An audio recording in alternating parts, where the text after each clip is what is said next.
Hi, and welcome to our final presentation. We are group number 23, and our project is a WattsWatch AC powered logger. We are proud to have EchoEd as our project sponsor. Our team includes myself, Daniel Fernandez, electrical engineering, Juan Perez, electrical engineering, Boris Alvarado, electrical engineering, and Ethan Sneed, computer engineering. This project comes out of real experience in the electrical industry. Installing traditional power logger is time-consuming, expensive, and requires someone on site for each installation and for the retrieval of data.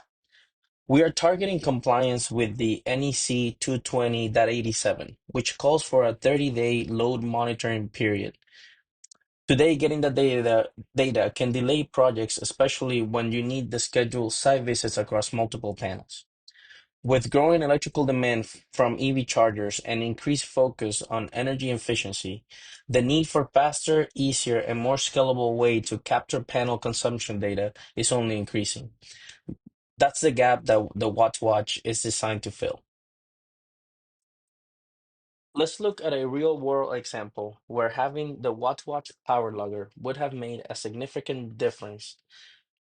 In the example shown, we ran a line from an electrical panel labeled panel A all the way to a parking lot to install two sets of EV charging stations, each with two chargers at 40 amp each. We installed a traditional power logger on this panel, and over 30 days, we recorded a peak load of about 36 kilowatts. After adjusting for demand factors and NEC requirements, we calculated the load at around 263 amps on a 600 amp panel, confirming that the project could proceed. The entire process, from scheduling a site visit to install the logger, the 30 days recording period, and a site visit to pick up the logger, and the review of the data took about 8 to 10 weeks. With WatchWatch, this could have been completed in minutes by downloading our PDF report from the website, allowing us to complete and submit the necessary drawings to the city much faster. This is an actual drawing that was submitted to the city to apply for a permit, and it was approved.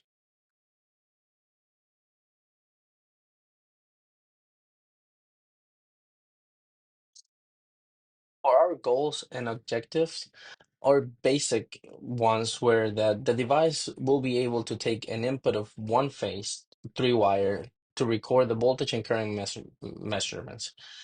The device will record the voltage and current readings every 15 minutes to keep a log of the most recent 30 days. This data will be stored in a cloud server. We will be able to use the voltage and current reading to generate a power consumption and store it alongside the voltage and current. And we need to keep the power usage of at least the last 30 days. And a website will be developed that the device communicates with via Wi-Fi and allow the user to extract any necessary data. Our advanced goals and objectives were that the device will take an input of three-phase four wires, 120 volts 208 system, and a live dashboard will be implemented to display real-time data in the website. And the report we will be able to download it in a usable format such as PDF. Where we were able to accomplish both our basic and advanced goals, but our stretch goals were not accomplished. Our engineering specifications include a maximum input voltage of 120 volts per line, maximum input current of 500 amps per line, input of one phase three wires or three phase four wires, both at 60 hertz, less than 5 seconds difference from the global clock for all entries, enough cloud storage to store a minimum of 30 days of voltage, amperage, and power readings taken every 15 minutes, and voltage and current measurement at less than 15% error. Shown here is our hardware block diagram, starting with an AC input source coming from a panel that will be providing power. We have several voltage and current measuring circuits according to the number of phases that will be collecting and transmitting data to the MCU that will use an integrated Wi-Fi chip in order to store the data onto a cloud server. For our stretch goals, we have a battery controller unit in the case of a power outage, and we have an SD card for offline data extraction. For our first hardware selection, we had to choose a power supply. When we originally conducted our research, we made a comparison between PCB-mounted power supplies and transformers. We ended up going with the power supplies due to its all-in-one design, whereas for transformers, we needed more components such as rectifiers and other regulators in order to get the fixed output that we wanted. Therefore, we went with power supplies and we compared the IRM 15.5 and the IRM 0515. The main difference between these two were the voltage output, the max current output, and the power. We went with the Meanwell IRM 15.5 due to its fixed output of 5 volts DC, and that was due mainly to the fact that our subsystems were centered around 5 volts. Additionally, the IRM 15.5 provided a higher current capacity of up to 3 amps, which not only supports more demanding components, but also offers greater flexibility and headroom for system expansion. For our next hardware selection, we had to choose a microcontroller unit. We made a comparison mainly between the ESP32 S3 and the Raspberry Pi. All the factors were leading us towards the ESP32 S3, which included built-in Wi-Fi and Bluetooth capabilities, substantial for properly analyzing data in a website interface. Of course, the Wi-Fi capabilities were allowing us to transmit real-time power usage data to a web-based storage system. And most of all, the low power mode current draw was significantly lower than other MCUs, which was convenient for our stretch goal of including a backup power supply. For our next hardware selection, we chose ASR 333 millivolt series Rogowski coils. One of the biggest benefits of this selection is the ease of installation. They are non-intrusive and they don't require power to be shut down to the panel, which is critical for the usability in the real-world environments. These coils have large window sizes that allow to capture current from multiple conductors simultaneously, and their click-on locking mechanism adds an extra level of safety for the permanent installations. For our next hardware selection, we had to decide what we wanted to use for measuring our voltage. We decided to compare banana plugs to alligator clips, and we found that alligator clips were more easy to use and inexpensive. They're more adaptable and they're insulated to avoid arc flashes inside of panels. Alligator clips also ensure a stable and consistent connection over an extended period of time. Overall, we decided that alligator clips were the best decision for our system. Here we have the prototype for the current circuit. On the top left is the schematic. The top right is the physical prototype breadboard. The bottom left is the simulation from the schematic, and then the bottom right is the oscilloscope readings from the breadboard prototype. To describe the schematic, it takes in two inputs, the positive and the negative, from the Rogowski coils, and then it goes through two different op amps that provide gain, and it also adds a 2-volt DC bias. This needs to happen because the ADCs on the ESP32 only have a 0 to 3.3 volt range. So if the waveform was centered around 0 volts, it wouldn't read half of the waveform. Looking at the simulation results, we have a waveform centered at 2 volts and has a max of about 2.99 volts and a minimum of about 1.027 volts. And then over on the bottom right, the oscilloscope results are very similar. It is also centered around 2 volts. It has a peak of 2.79 volts and a bottom trough of 1.3769 volts. Seen here on this slide is the voltage circuit. On the top left is the schematic. The top right is the physical prototype breadboard. The bottom left is the simulation results, and then the bottom right is the oscilloscope results from the prototype breadboard. This schematic has the inputs from the line and the neutral from the panel. It goes through a voltage transformer and steps it down to about 1,000th of what it used to be. So at 120 volts, it goes to about 120 millivolts. And then it goes through two different op amp stages for gain and adds a 2-volt DC bias.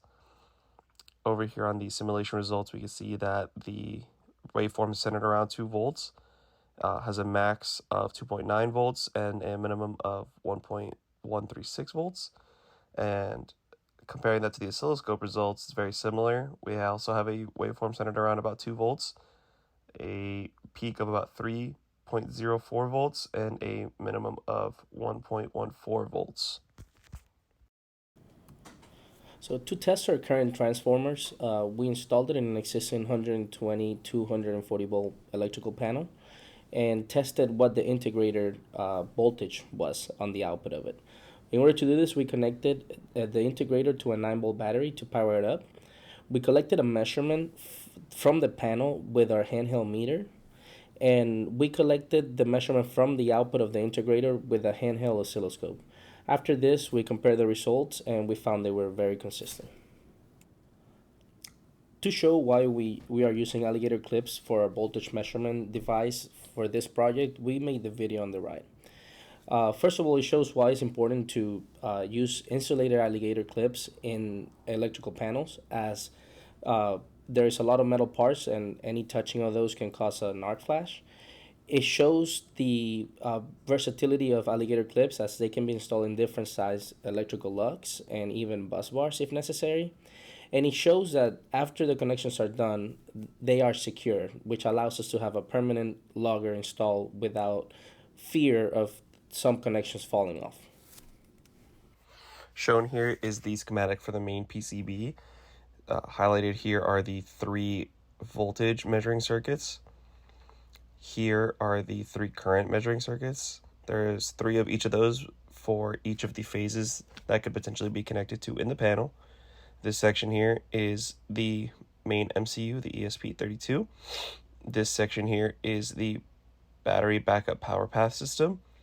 And then this section here are any peripherals like the USB connection and the SD card connection. Shown here is the main PCB design. This top portion is the high voltage area where the lines from the panel would come in to the top, go through 3 voltage transformers to step the voltage from 120 volts to 120 millivolts. And then just below that are the 3 voltage measuring circuits. Also in the top high voltage area is the power supply that turns the 120 volts from the panel into a usable 5 volts 3 amps to power everything on our board. Over here on the left hand side is the current measuring circuits, which take in the inputs from the Rogowski coils. This rectangle right here is the 5 to 3.3 volts regulator, which takes the 5 volts from the power supply and then outputs 3.3 volts in order to be used by our microcontroller. Over just to the right of that is the 5 volt to 9 volt regulator, which takes the 5 volts from the power supply and outputs the 9 volts in order for our Rogowski coils to be powered. This section down here on the bottom is the battery backup power path system, also including a 3.7 to 3.3 volt regulator in order to output 3.3 volts to power our MCU, which is right here in the middle. We had to keep the high voltage and low voltage areas separate in order to avoid any cross pathing of current, voltage, or just general noise from the AC signals.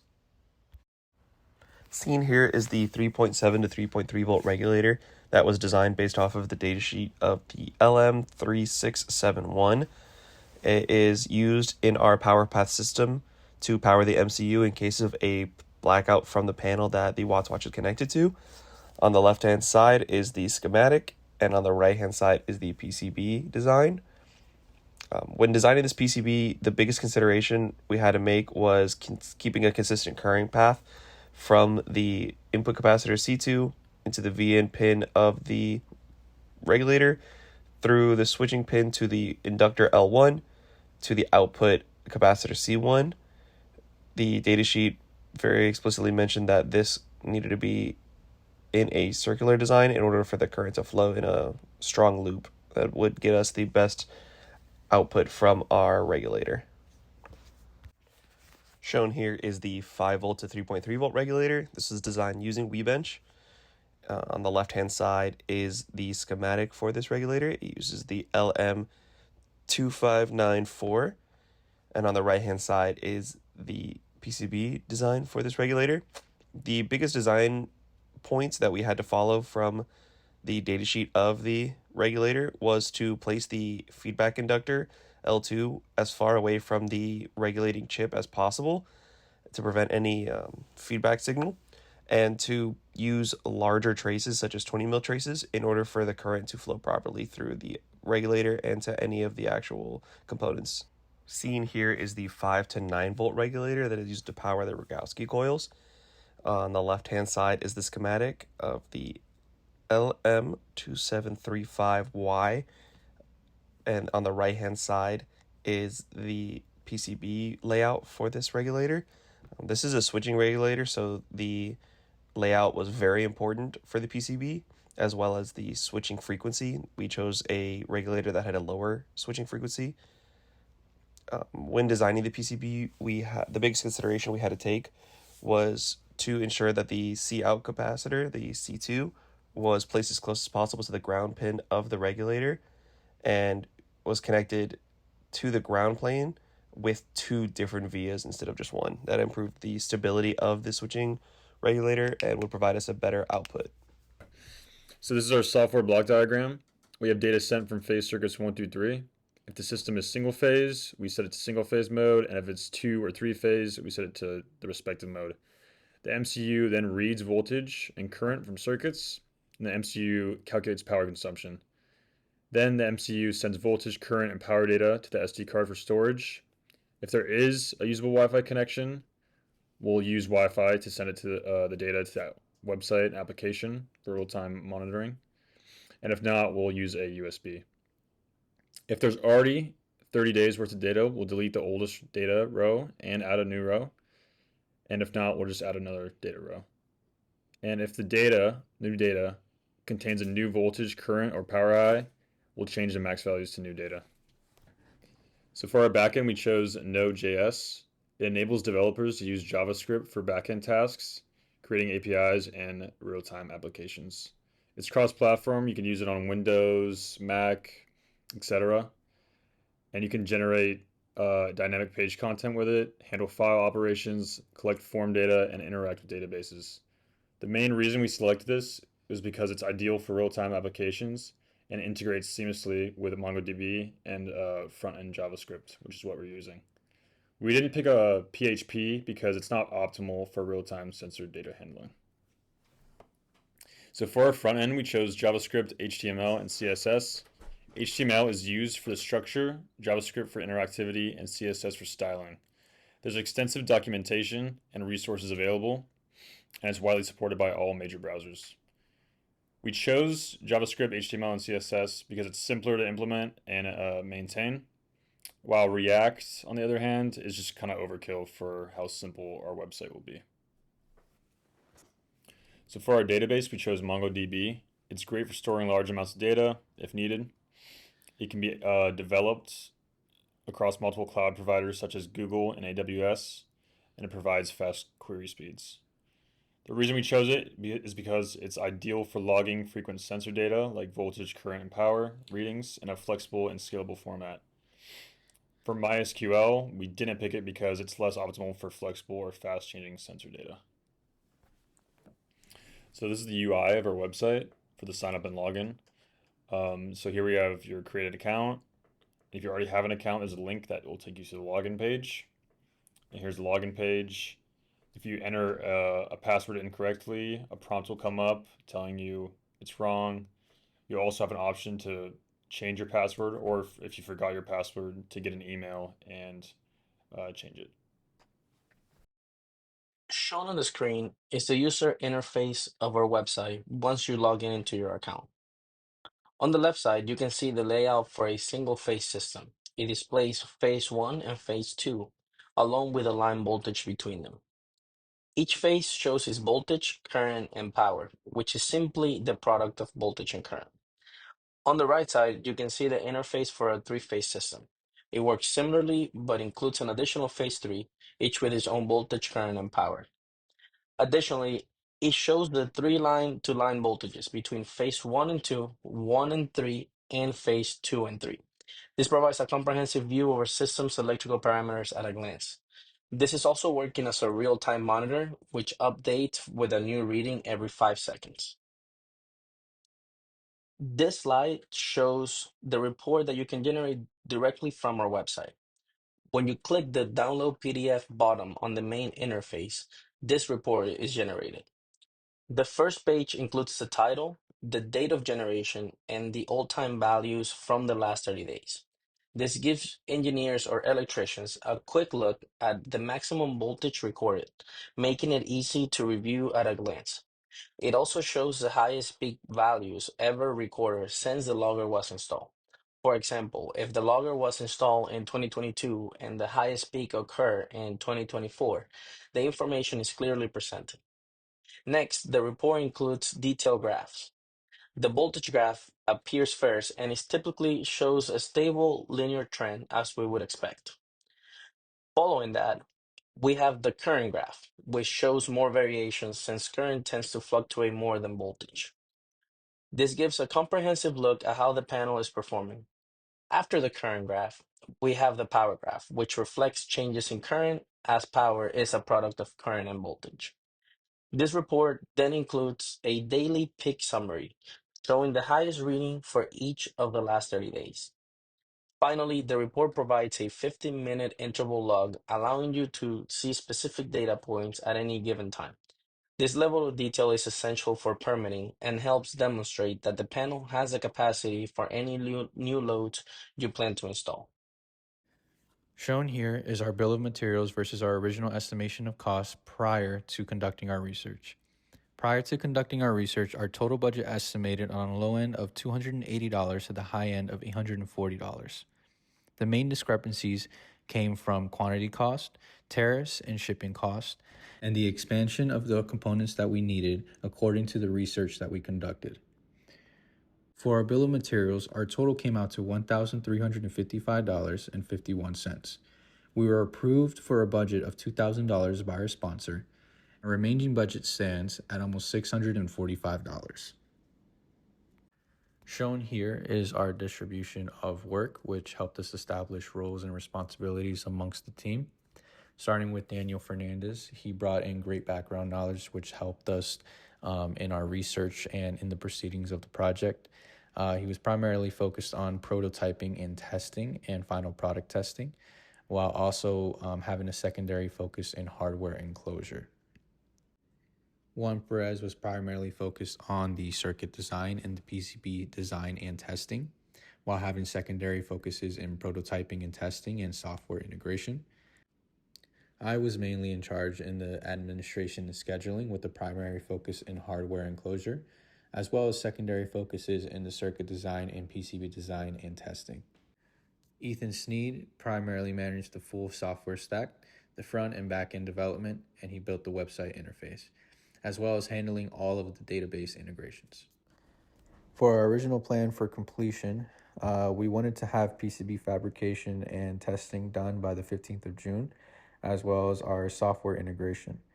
On the 30th of June, we wanted our build enclosure finalized. That way we can start testing on an existing panel. And on the 1st of July, we wanted to begin data collection.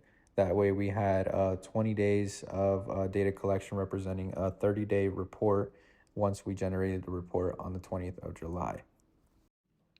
Reflecting on our original plan of completion, PCB and fabrication testing weren't done until the 30th of June. Likewise, for the software integration, that was also pushed back to the 14th of July due to some troubleshooting that we had to do with the current and voltage measuring circuits, making sure that they were reading exactly what was being put out into the dashboard and the real-time monitoring system. We finalized our build enclosure on the 14th of July after the troubleshooting, and were able to test it on an existing panel. Afterwards, we started data collection, where we will generate a final report on the 21st of July, increasing the sampling rate to show and represent a 30-day cycle. Thank you for tuning in to the final presentation of our WattsWatch Power Logger project, and we would like to give a special thanks to the members of our review committee for reviewing our project.